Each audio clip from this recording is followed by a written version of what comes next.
Welcome to Jasper academy current affairs model questions. భారత మొదటి స్వదేశీ 300 కిలోమీటర్ల యూనివర్సల్ రాకెట్ లాంచింగ్ సిస్టమ్కు ఏ పేరు పెట్టారు? రాష్ట్ర. భారత రక్షణ మంత్రి రాజ్నాథ్ సింగ్ దీన్ని ప్రారంభించారు. భారత్ తన ఫిరంగి దళాన్ని సుదూర దాడి సామర్థ్యాలను ఆధునీకరించే ప్రయత్నంలో భాగంగా దీన్ని అభివృద్ధి చేసింది. రాజ్యసభ పిటిషన్ల కమిటీ కొత్త చైర్మన్గా ఎవరు నియమితులయ్యారు? రాఘవ్ చద్దా. రాజ్యసభ చైర్మన్ సిపి రాధాకృష్ణన్ పిటిషన్ల కమిటీని పునర్వ్యవస్థీకరించిన అనంతరం రాఘవ్ చద్దా ఈ కమిటీకి చైర్మన్గా నియమితులయ్యారు.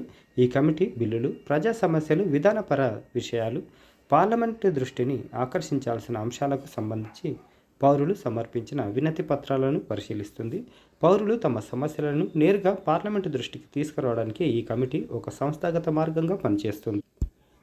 ప్రపంచ ఫుట్బాల్ దినోత్సవాన్ని ఏటా ఏ రోజున నిర్వహిస్తారు? మే 25, 1924 ప్యారిస్ ఒలింపిక్స్ సమయంలో అన్ని ప్రాంతాల ప్రాతినిధ్యంతో జరిగిన మొదటి అంతర్జాతీయ ఫుట్బాల్ టోర్నమెంట్ 100వ వార్షికోత్సవం సందర్భంగా 2024లో ఐక్యరాజ్య సమితి ఈ దినోత్సవాన్ని ప్రకటించింది.